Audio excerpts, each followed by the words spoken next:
ছাত্ৰ ছাত্ৰীসকল তোমালোকৰ অনুৰোধক্ৰমে পুনৰ ইউনিট 4ৰ কেইটামান কুৱেশ্যন এনসাৰ মই দিবলৈ লৈছোঁ যিখন তোমালোকৰ সমষ্টিগত অৰ্থবিজ্ঞান পৰিচয় হয় মাইক্ৰ আৰু মেজৰ আৰু মাইনৰ দুইটাৰ কাৰণে তোমালোকৰ প্ৰয়োজন হয় গতিকে সকলোৱে চাবাচোন তোমালোকে আগৰ ভিডিঅ'টোত তোমালোকৰ 3 নম্বৰ ইউনিটৰ কেইবাটাও কুৱেশ্যন দিয়া হৈছিলে তাতো যদি কিবা থাকি গৈছে মোক জনাবা মই দিবলৈ চেষ্টা কৰিম এতিয়া 4 নম্বৰ ইউনিটৰ ইউনিট ওয়াইজ হবলগীয়া কেইটামান কুৱেশ্যন তোমালোকৰ আগত দাঙি ধৰিছো কুৱেশ্যন কিটা মই প্ৰথমতে পঢ়ি দিছো এতিয়া ইয়াত এটো ৰাইট শৰ্ট নোটস বুলিও আহিব পাৰে লংকেও আহিব পাৰে বা নহলে এক নম্বৰীয়া কুৱেশ্যনো আহিব পাৰে এনেকুৱা ধৰণে আহিব পাৰে যদি আহে যে who are the classical economics state the Say's law of market explain Keynes criticism of classical theory of employment supply creates its own demand discuss define concept of multiplier গতিকে এইকেইটা কুৱেশ্যন তোমালোকৰ শৰ্ট কিও আহিব পাৰে just এক নম্বৰীয়াও আহিব পাৰে বা তোমালোকৰ লং কিও আহিব পাৰে গতিকে কেনেকৈ ধৰণে লিখিবা তাৰ এনসাৰখিনি মই পিছত দি দিছো মই নাম্বাৰিং কৰি গৈছো তোমালোকে চাবা এতিয়া যেহেতু কি হৈছে উৎপাদন আৰু নিয়োগৰ তত্ত্বটোৰ মূল দুটা তত্ত্ব হ'ল সংস্থাপিত উৎপাদন তত্ত্ব আৰু কেইনছীয় তত্ত্ব ক্লাছিক্যাল ইকনমিক্স আৰু কেইনছিয়ান তত্ত্ব কেইনছিয়ান থিওৰি গতিকে এইটো কেতিয়াবা আহিব পাৰে যে উৎপাদন আৰু নিয়োগ নিৰ্ধাৰণৰ মূল তত্ত্ব দুটা কি তোমালোকৰ কিতাপ যি সকলৰ নাই তাৰ কাৰণে মই এখিনি অলপ বেছিকৈ দি দিছো তোমালোকে চাই লবা কিতাপ থকা যাৰ ওচৰত কিতাপ আছে তেওঁলোকেতো পাইছাই এতিয়া সংস্থাপিত ব্যৱস্থা বা সংস্থাপিত স্কুল বুলি ক'লে কোনখিনি কোৱা হয় সংস্থাপিত ব্যৱস্থা বা স্কুল শব্দটোৱে পোন প্ৰথমে কাৰ্ল মাৰ্কছে Adam Smith David Ricardo John Stuart মিলৰ অনুগামীসকলক বুজাবলৈ ব্যৱহাৰ কৰিছিল আনহাতে অৰ্থনীতিবিদ কেইনছৰ মতে অৰ্থনীতিবিদ ডেভিড ৰিকাৰ্ডোৰ পৰা আৰম্ভ কৰি 19বিংশ শতিকাৰ আগলৈকে প্ৰচলিত সকলোবোৰ মতবাদেই সংস্থাপিত ব্যৱস্থাৰ অন্তৰ্ভুক্ত অৰ্থনীতিবিদ চুম্পিটাৰে সংস্থাপনবাদ বুলি তেওঁৰ পূৰ্বে বিকাশ লাভ কৰে আৰু অৰ্থনৈতিক চিন্তাধাৰা বুজাব বিচাৰিছিল প্ৰকৃততে সংস্থাপিত ব্যৱস্থাই কিছুমান বিশেষ বৈশিষ্ট্য বহন কৰে আৰু এই বৈশিষ্ট্যসমূহ হৈছে এনে ধৰণৰ যে সংস্থাপিত ব্যৱস্থাত পূৰ্ণ নিয়োগ অভিধাৰণৰ ওপৰত প্ৰতিষ্ঠিত ব্যক্তিৰ আকাংক্ষা বা ব্যক্তিবাদৰ ওপৰত দিয়া গুৰুত্ব সংস্থাপনবাদী ব্যৱস্থাৰ এটা উল্লেখনীয় ব্যৱস্থা সংস্থাপিত ব্যৱস্থাত মূলত দীৰ্ঘম্যাদী অৰ্থনৈতিক সমস্যাৰ লগত জড়িত সংস্থাপিত ব্যৱস্থাই মুক্ত অৰ্থনীতি অৰ্থাৎ বজাৰ ব্যৱস্থাৰ বজাৰ প্ৰক্ৰিয়াত চৰকাৰৰ অহস্তক্ষেপ নীতিৰ গুৰুত্ব আৰোপ কৰে অৰ্থনৈতিক বিকাশ আৰু তাৰ বাবে প্ৰয়োজনীয় মূলধনৰ পুঞ্জীভৱন সংস্থাপিত ব্যৱস্থাৰ তত্ত্বসমূহৰ মূল বিষয়বস্তু এনেকুৱা ধৰণে কেইবাটাও তোমালোকৰ বৈশিষ্ট্য দিয়া হৈছে এতিয়া চোৱা কথাটো তোমালোকৰ কুৱেশ্যনটো যদি আহে কুৱেশ্যনটো যদি তোমালোকৰ এনেকৈ আহে যে who are the classical economics এনেকৈ যদি আহে তোমালোকে যদি এক নম্বৰ আহে আডাম স্মিথ ডেভিড ৰিকাৰ্ডো দুজন মানৰ নাম কৈ দিলে হ'ব যদি শৰ্ট নোট লিখিবলৈ আহে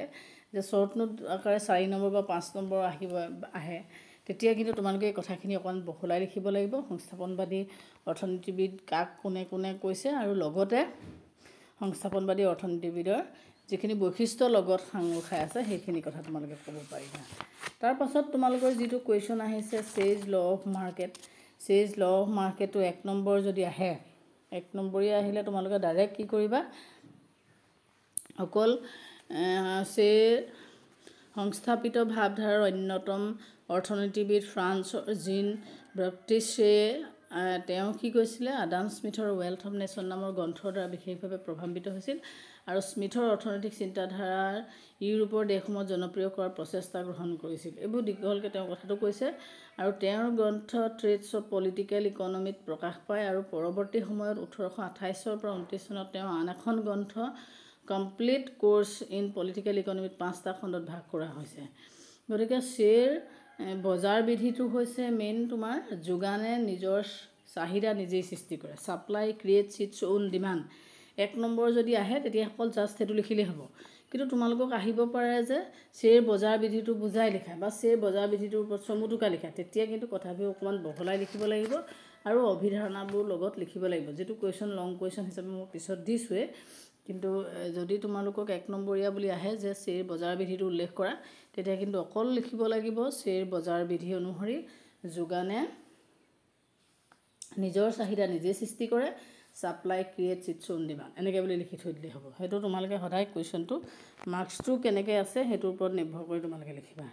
লগতে তোমালোকৰ শ্বৰ্ট নোট আকাৰে লিখিবলৈ আহিব পাৰে যে সংস্থাপিত উৎপাদন আৰু নিয়োগ তত্ত্বৰ সমালোচনা সংস্থাপিত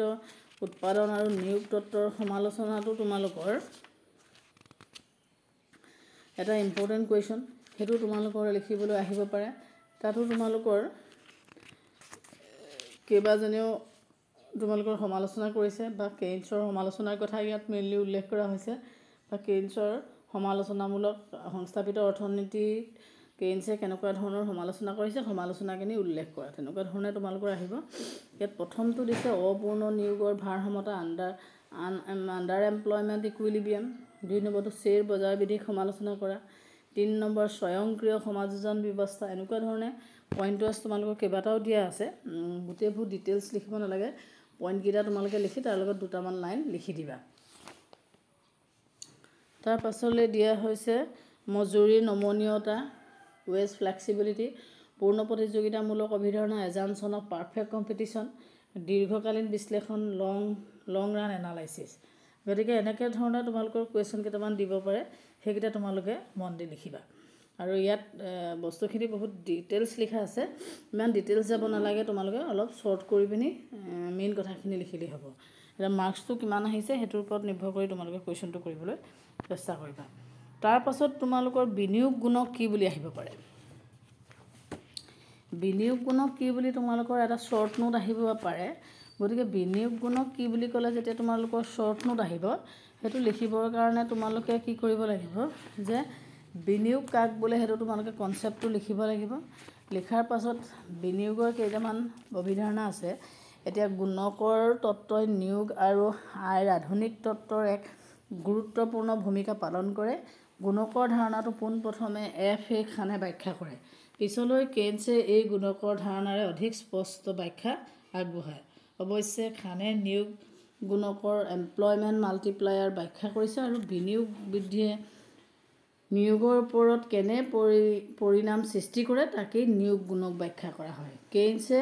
বিনিয়োগ গুণকৰ ধাৰণা আগবঢ়াইছে বৰ্ধিত বিনিয়োগে আয়ৰ ওপৰত কেনে পৰিণামৰ সৃষ্টি কৰে তাকে বিনিয়োগ গুণকৰ সহায়ত ব্যাখ্যা কৰা হয় গোটেই কথাখিনি তোমালোকৰ বিনিয়োগ গুণকৰ কথা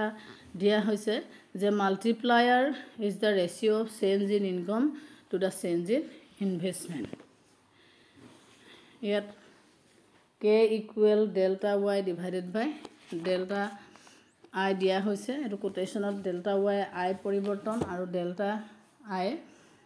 বিনিয়োগৰ পৰিৱৰ্তন আৰু কে বিনিয়োগ গুণক দিয়া হৈছে গতিকে এইকেইটা বস্তু তোমালোকৰ উদাহৰণ সহ দিয়া হৈছে লগতে কেইটামান এজাম্পশ্যন দিয়া হৈছে যদি কুৱেশ্যনটো তোমালোকৰ অকল বিনিয়োগ গুণক কাক বোলে বুলি নকয় চমুটোকা লিখা বুলি কয় তেতিয়া কথাখিনি অকণমান বহলাই লিখিবা তাৰ গুণকৰ কিছুমান বৈশিষ্ট্য দিয়া হৈছে সেই বৈশিষ্ট্যখিনিও লগতে লিখিবা আৰু লগতে কি হয় বিনিয়োগ গুণক আৰু ভোগৰ প্ৰান্তিক প্ৰৱণতা relationship between multiplier and MPC খুব আহে এই বস্তুটো তোমালোকৰ মই কুৱেশ্যন আকাৰে দিয়া নাই যদিও তোমালোকে সেই বস্তুটো মনত ৰাখিবা কেতিয়াবা সেইটো আহি যোৱাৰ চান্স থাকে সেইটো তোমালোকৰ 4 নম্বৰ মানৰ কেতিয়াবা আহিব পাৰে সেইকাৰণে এইটো মেথামেটিকেল টাইপ হয় বস্তুবোৰ এইটোত বিনিয়োগ গুণক আৰু মাল্টিপ্লায়াৰ মাজৰ সম্পৰ্কটো হৈছে বিনিয়োগ গুণকটোক যিহেতু কেৰে চিনাকি কৰা চিম্বল কৰা হয় এতিয়া কে ইকুৱেল 1/1 - MPC MPC মানে হৈছে মাৰ্জিনেল প্ৰপেনচিটি টু কনজিউম যিটো অসমীয়াত কোৱা হয় ভোগৰ প্ৰান্তিক প্ৰৱণতা গতিকে তাৰ ৰিলেশ্যনশ্বিপটো তোমালোকৰ ইয়াত দিয়া হৈছে আৰু তাৰ এটা উদাহৰণ দি বুজাই দিয়া হৈছে গতিকে এইখিনি কথাও তোমালোকে অলপ মন দি যাবা যাতে যেনেকুৱা ধৰণৰ কুৱেশ্যন নাহক তোমালোকে কৰিব পাৰিবা তাৰ পাছত ইয়াত যিখিনি কুৱেশ্যন দিয়া হৈছে শ্বৰ্ট কুৱেশ্যন হওক লং কুৱেশ্যন হওক সেই কুৱেশ্যনখিনি তোমালোকে অলপ মন দি চোৱা যে সংস্থাপতি নিয়োগ তত্ত্বৰ কেইনছৰ সমালোচনা ব্যাখ্যা সেইটো অলৰেডি দিয়া হৈছে পণ্য বিনিময় প্ৰথাত শ্বেয়াৰ বজাৰ বিধিৰ সম্পৰ্কে চমুটোকা লিখা সেইখিনি কুৱেশ্যন মই এতিয়া দি যাম তোমালোকে চাবা শ্বেয়াৰ বজাৰ বিধিৰ প্ৰধান প্ৰয়োগিক দিশসমূহ ব্যাখ্যা কৰা কেইনছৰ নিয়োগ তত্ত্বৰ প্ৰধান সীমাবদ্ধতাসমূহ উল্লেখ কৰা যোগানে ইয়াৰ চাহিদা নিজেই সৃষ্টি কৰা ব্যাখ্যা কৰা supply creates its own demand short notes on under employment equilibrium long question যদি আহে শ্বেয়াৰ বজাৰ বিধিটো ব্যাখ্যা কৰা আৰু ইয়াৰ সীমাবদ্ধতাসমূহ নিৰূপণ কৰা বা নিৰ্ণয় কৰা discuss classical theory of output and employment and point of its limitation explain Keynesian theory of employment output আৰু লগতে এনেকুৱা ধৰণে আহিব পাৰে যোগানে ইয়াৰ চাহিদা নিজেই সৃষ্টি কৰে সংস্থাপিত অৰ্থনীতিবিদসকলে এই কথাষাৰ কেনেদৰে যুক্তিপূৰ্ণ কৰি তুলিছে কেইনছই ইয়াৰ যুক্তিযুক্ততাক কেনেদৰে প্ৰত্যাহ্বান জনাইছে লিখা গতিকে এনেকুৱা ধৰণৰ কুৱেশ্যনবোৰ কি হয় অকণমান পাক খুৱাই কৈ দিয়ে কিন্তু কথাটো একেবাৰে ডাইৰেক্ট কুৱেশ্যন হয় যে ইয়াত তোমালোকক সুধিছে যে যোগানে ইয়াৰ চাহিদা নিজেই সৃষ্টি কৰে অৰ্থাৎ যোগানৰ বিধিটো চেৰ যিটো উৎপাদন আৰু নিয়োগৰ কাৰণে যিটো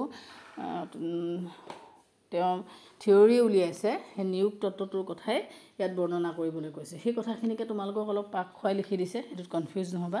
বা যেনেকৈ চেৰ বজাৰ বিধি ব্যাখ্যা কৰা আৰু সীমাবদ্ধতা নিৰ্ণয় কৰা বা যোগানে ইয়াৰ চাহিদা নিজেই সৃষ্টি কৰে সংস্থাপিত অৰ্থনীতিবিদসকলে এই কথাষাৰ কিদৰে যুক্তিপূৰ্ণ কৰি তুলিছে কেইনছৰ যুক্তিৰ প্ৰত্যাহ্বান জনাইছে এই কথাখিনি প্ৰশ্নকেইটা উত্তৰকেইটা কিন্তু একেটাই হয় ইয়াত সীমাবদ্ধতাসমূহ নিৰ্ণয় কৰা বুলি দিছে চেৰ বজাৰ বিধিত 1 নম্বৰটোত আৰু 4 নম্বৰটোত কেইনছে ইয়াৰ যুক্তিযুক্ততাক কেনেদৰে প্ৰত্যাহ্বান জনাইছে মানে কেইনছৰ ক্ৰিটিচিজমখিনি লিখিবলৈ কৈছে তোমাৰ যিটো চেৰ বজাৰ বিধিটোৰ ওপৰত যিটো তেওঁ থিয়ৰিটো উল্লেখ কৰিছে গতিকে একেটা কুৱেশ্যনকে তোমালোকক অলপ পাকজাক খুৱাই দিব পাৰে গতিকে সেইটো ইমান চিন্তা নকৰিবা কথাবোৰ ভালকৈ যেতিয়া পঢ়িবা তোমালোকে ক্লিয়াৰ কাট হ'ব এতিয়া এই কুৱেশ্যনবোৰৰ উত্তৰবোৰ মই পিছৰ পেজটোত দি গৈছোঁ যেহেতু এইবোৰ মেথামেটিকেল কোটেশ্যন আছে ডায়েগ্ৰাম আছে সেইখিনি ডিটিপি কৰি তোমালোকক দিয়াটো ইমান সহজ নহয় আৰু কথাবোৰ খুব সৰু হৈ যায় শ্বৰ্ট হৈ যায় তাৰ কাৰণে মই কিতাপৰ পেজবোৰে তোমালোকক মাৰি দিছোঁ যাতে তোমালোকে বস্তুখিনি ভালকৈ চাই যোৱা আৰু বুজিবলৈ চেষ্টা কৰা যিহেতু বুজি নাপালে তোমালোকে কুৱেশ্যনবোৰ ভালকৈ লিখিব নোৱাৰিবা সেইকাৰণে মই অলপ বেছিকৈ হ'লেও তাৰ লগত ৰিলেটেড কুৱেশ্যনখিনি মই তোমালোকক ফটো মাৰি দিছোঁ পেজখিনি তোমালোকে ভালকৈ চাই যাবাচোন এতিয়া চেৰ বজাৰ বিধিটোৰ কথা যদি আমি ক'বলৈ হয় চেৰ বজাৰ বিধি মানে আমি জানো যে যোগানে ইয়াৰ চাহিদা নিজেই সৃষ্টি কৰে গতিকে যোগানে ইয়াৰ চাহিদা নিজেই সৃষ্টি কৰে এইটো চেৰ বিধিটোৰ কেইটামান অভিধাৰণা আছে সেই অভিধাৰণা কেইবাটাও আছে সেই অভিধাৰণাকেইটা লিখিবা যে অৰ্থনীতিৰ অবাধ বাণিজ্য নীতিৰ প্ৰচলন থাকিব অৰ্থাৎ মুক্ত অৰ্থনীতি হ'ব অৰ্থনীতি সম্পদৰ কাম্য বণ্টন হ'ব গোটেই কিতাপত যে 9টা অভিধাৰণা আছে গোটেই 9টাই যে তোমালোকে পৰীক্ষাত লিখি শেষ কৰিব লাগিব এনেকুৱা কথা নাই যিহেতু পৰীক্ষাত তোমালোকে এটা লিমিটেড সময় পাবা আৰু লিমিটেড সময়ৰ ভিতৰত কুৱেশ্যনটো শেষ কৰিব লাগিব সেইকাৰণে যিকেইটা তোমালোকৰ মনত থাকে 3-4টামান অভিধাৰণা লিখিলেও হ'ব গোটেইখিনি লিখাৰ প্ৰয়োজন নাই লগতে এতিয়া তোমালোকৰ যিহেতু শ্বেয়াৰ বজাৰ বিধিটো কেইবাটাও টাইপৰ পৰা উল্লেখ কৰিছে এটা হৈছে পণ্য বিনিময় অৰ্থনীতিত শ্বেয়াৰ বজাৰ বিধি যদি মেনশ্যন কৰি দিয়ে ডাইৰেক্টলি এতিয়া ওপৰৰ কুৱেশ্যন এটা তোমালোকৰ শ্বৰ্ট নোট এটা আহিছে যে পণ্য বিনিময় অৰ্থনীতিত শ্বেয়াৰ বজাৰ বিধিটো উল্লেখ কৰা তেতিয়া ডাইৰেক্ট তোমালোকে শ্বেয়াৰ বজাৰ বিধি যিটো পণ্য বিনিময় অৰ্থনীতিত কি হয় সেই কথাখিনি তোমালোকে লিখিব লাগিব মই যিটো তোমালোকক এতিয়া দিয়ে দিছোঁ ইয়াত তাৰ পাছত তোমালোকৰ শ্বেয়াৰ বজাৰ বিধিটো আকৌ কি হয় মুদ্ৰা অৰ্থনীতিত শ্বেয়াৰ বজাৰ বিধিটো উল্লেখ কৰে এনেকুৱা ধৰণেও ডাইৰেক্ট আহিব পাৰে তাত মই তোমালোকক সেই ৰেড পেনে দিয়াই আছে সঞ্চয় আৰু বিনিয়োগ আয় গতিকে এনেকুৱা ধৰণে লিখিবা যদি তোমালোকৰ ডাইৰেক্টলি উল্লেখ কৰি নিদিয়ে শ্বেয়াৰ বজাৰ বিধিটো উল্লেখ কৰা বুলি কয় তেতিয়া তোমালোকে কি কৰিবা শ্বেয়াৰ বজাৰ বিধিটোৰ মেইন কথাখিনি লিখিবা তাৰ এজাম্পশ্যনখিনি লিখিবা আৰু তাৰ পাছত তোমালোকে মুদ্ৰা অৰ্থনীতিত শ্বেয়াৰ বজাৰ বিধিটোৰ কথা এই ডায়েগ্ৰামসমূহ তোমালোকে উল্লেখ কৰি দিবা তেতিয়া পণ্য বিনিময় অৰ্থনীতিৰ কথা লিখিবৰ প্ৰয়োজন নাই যিহেতু শ্বেয়াৰ বজাৰ বিধিটো কেইবাটাও দৃষ্টিভংগীৰ পৰা তোমালোকৰ কিতাপত দিয়া হৈছে আৰু গোটেইখিনি তোমালোকে পৰীক্ষাত লিখি শেষ কৰিব নোৱাৰা যদি ডাইৰেক্ট মেনশ্যন কৰি দিয়ে যে পণ্য বিনিময় অৰ্থনীতিত শ্বেয়াৰ বজাৰ বিধিৰ কথা লিখা তেতিয়া কিন্তু তোমালোকে পণ্য বিনিময় অৰ্থনীতি বজাৰ বিধিৰ কথা লিখিব পাৰা তাৰ পাছত তোমালোকৰ শ্বেয়াৰ বজাৰ বিধিৰ আধুনিক ধাৰণা বিৱৰণো দিয়া হৈছে সেইটো মই তোমালোকক দি দিছোঁ গতিকে গোটেইখিনি কিন্তু তোমালোকে লিখিব নোৱাৰা যাতে চিলেবাছ ৱাইজ বস্তুখিনি তোমালোকে পোৱা সেইকাৰণে মই এইখিনি দি দিছোঁ কিন্তু কুৱেশ্যনটো কেনেকুৱা ধৰণে আহিছে তুমি চাই ল'বা শ্বেয়াৰ বজাৰ বিধি আধুনিক ধাৰণা বুলি দিয়া হৈছে শ্বেয়াৰ বজাৰ বিধি পিগুৱে কৰা ব্যাখ্যা বুলি দিয়া হৈছে গতিকে গোটেইবোৰ তোমালোকে লিখিব নোৱাৰা সদায় তোমালোকে কুৱেশ্যনটো কি আছে চাই ল'বা তাৰপাছত আগৰ এটা কুৱেশ্যনত শ্বৰ্ট নোট লিখিবলৈ আছে যে শ্বেয়াৰ বজাৰ বিধিৰ প্ৰয়োগিক দিশসমূহ বা তাৎপৰ্যসমূহ উল্লেখ কৰা এইখিনি তোমালোকক দিয়া হৈছে এইখিনি তোমালোকে লিখি ল'বা এইটো শ্বৰ্ট নোট হিচাপে লিখিবলৈ আহিব পাৰে তাৰপাছত শ্বেয়াৰ বজাৰ বিধি কোনোবা এটা থিয়ৰী দিলে থিয়ৰীটোৰ সমালোচনাটো লাগিবই গতিকে 3টা বা 4টা তোমালোকে সমালোচনা মনত ৰাখিবা ইয়াত সমালোচনাখিনি বহুত দীঘলকৈ দিয়া আছে মেইন পইণ্টটো লিখিবা আৰু 2টা লাইন লিখিবা মই ব্ৰেকেট দিয়া হৈছে তোমালোকে ভালকৈ মন কৰিবা তালৈকে লিখিলেই হ'ব আৰু যিটো সমালোচনা তোমালোকৰ মনত থাকে লিখিবলৈ সহজ যেন লাগে সেইকেইটাই লিখিবা গতিকে যিমানখিনি দিয়া হৈছে সিমানখিনি যে লিখিব লাগিব তাৰ কোনো কথা নাই কাৰণ সমালোচনাটো 2 নম্বৰমান থাকিব। তাৰ পাছত তোমালোকৰ যিটো সংস্থাপনবাদী নিয়োগ তত্ত্বৰ কথা আহিলে, এইটো তোমালোকৰ খুব এটা দীঘলীয়া থিয়ৰী, সেইটো তোমালোকে থুলমূলকৈ লিখিবলৈ অলপ দিগদাৰী হয়, কথাখিনি বহুত দীঘলীয়া হয়। এতিয়া সংস্থাপিত নিয়োগ তত্ত্বৰ কিছুমান স্বীকাৰ্য দিয়া হৈছে, অভিধাৰণা দিয়া হৈছে। অভিধাৰণাখিনি তোমালোকে দেখিছাই যে প্ৰতিজন ব্যক্তিৰ বিবেচনা সম্পন্ন হ'ব লাগিব, আত্মস্বাৰ্থৰ দ্বাৰা পৰিচালিত হ'ব লাগিব, এইখিনি দিয়া হৈছে। তাৰপাছত সংস্থাপনবাদী নিয়োগ তত্ত্বৰ ব্যাখ্যা দিয়া হৈছে। সংস্থাপনবাদী নিয়োগ তত্ত্ব নিয়োগ আৰু আয় তত্ত্ব মজুৰি, সুদৰ হাৰ, দৰৰ নমনীয়তাৰ ওপৰত প্ৰতিষ্ঠিত। আৰু তাৰ পাছত কি কৈছে, সংস্থাপনবাদী নিয়োগ তত্ত্ব কি হৈছে, 3টা ভাৱধাৰাৰ ওপৰত প্ৰতিষ্ঠিত। নিয়োগৰ ভাৱধাৰা প্ৰতিষ্ঠা প্ৰক্ৰিয়াটো 3খন বজাৰৰ অধ্যয়ন কৰিব পাৰি। দ্ৰব্যৰ বজাৰ, শ্ৰমৰ বজাৰ আৰু মুদ্ৰাৰ বজাৰ, প্ৰডাক্ট মাৰ্কেট, লেবাৰ মাৰ্কেট, এতিয়া মনি মাৰ্কেট। এতিয়া তোমালোকৰ কি হৈছে, পৰীক্ষাত যদি 3খন মাৰ্কেটৰ বিষয়ে উল্লেখ কৰিবলৈ হয়, তেতিয়া কিন্তু থিয়ৰীটো বা কুৱেশ্যনটো বহুত বেছি দীঘলীয়া হৈ যাব। গতিকে তোমালোকে কথাখিনি উল্লেখ কৰি ল'বা যে দ্ৰব্যৰ বজাৰ, শ্ৰমৰ বজাৰ আৰু মুদ্ৰাৰ বজাৰ হিচাপে নিয়োগৰ ভাৰসমতাটো ব্যাখ্যা কৰা হৈছে। মই দ্ৰব্যৰ বজাৰত কেনেকুৱা ধৰণৰ ভাৰসমতা অৰ্জন কৰা হয় সেই কথাটো উল্লেখ কৰিছোঁ বুলি দ্ৰব্যৰ বজাৰ লিখিবা, নহ'লে শ্ৰমৰ বজাৰ লিখিবা বা নহ'লে মুদ্ৰাৰ বজাৰ লিখিবা। কোনোবা এখন বজাৰৰ তোমালোকে ইকুইলিব্ৰিয়াম পইণ্টটো দেখাই দিবা। কাৰণ তোমালোকে দেখিছা মই যিকেইটা পেজ দিছোঁ, ইয়াত 3টা ডায়েগ্ৰাম আছে, 3টা বজাৰৰ কথা আছে। 3খন বজাৰৰ কথা তোমালোকে ডায়েগ্ৰাম আঁকি পৰীক্ষাত লিখি থকাটো সম্ভৱ নহয়, কাৰণ এটা কুৱেশ্যনতে তোমালোকৰ যথেষ্ট সময় লাগিব। সেইকাৰণে তোমালোকে 3খন বজাৰৰ ভিতৰত কোনোবা এখন বজাৰৰ কথা উল্লেখ কৰিবা, কিন্তু প্ৰথমখিনি তোমালোকে আনিবা,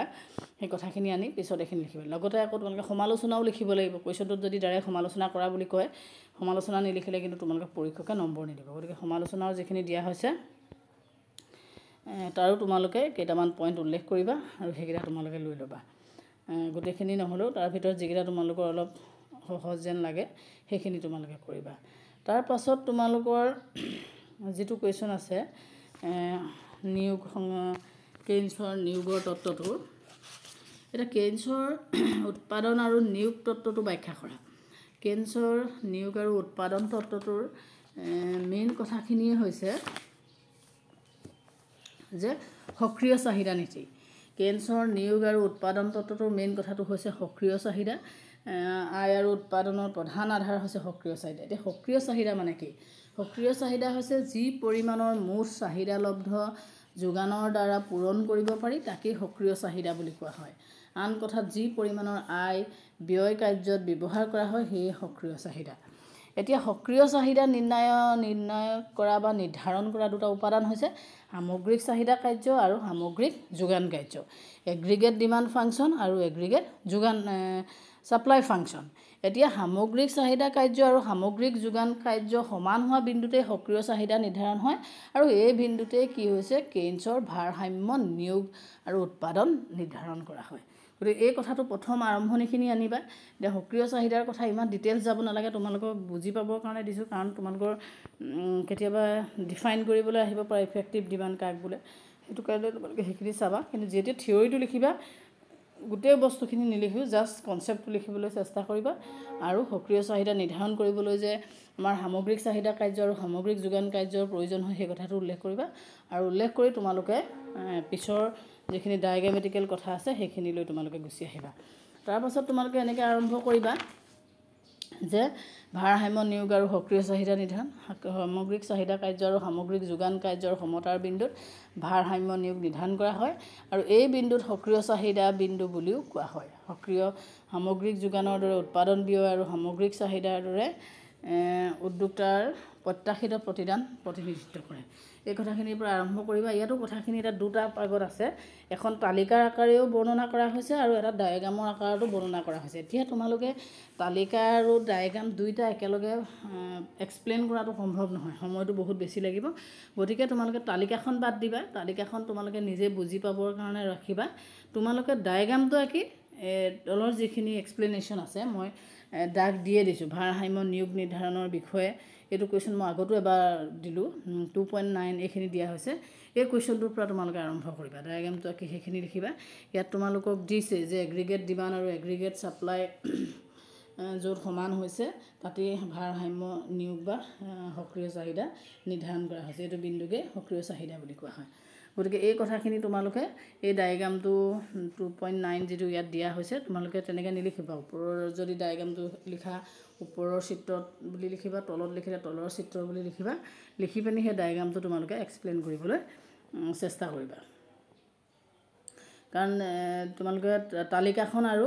কথাখিনি বৰ্ণনা কৰিলে যথেষ্ট দীঘলীয়া হ'ব তোমালোকে পৰীক্ষাত লিখি শেষ কৰিব নোৱাৰিবা গতিকে ইয়াতো এই কথাখিনি দিছোঁ যদিও প্ৰথম আৰম্ভণি দুটা লাইন দিবা মই যিকেইটা আণ্ডাৰলাইন কৰি থৈছোঁ তাৰ পাছৰ পৰা তোমালোকে ডায়েগ্ৰামটোলৈ গুচি আহিবা ডায়েগ্ৰামটো লিখিবা কিন্তু এই কথাখিনি তোমালোকে অলপ পঢ়ি ল'বা তেতিয়া গোটেই বস্তুখিনি তোমালোকৰ ক্লিয়াৰ কাট হ'ব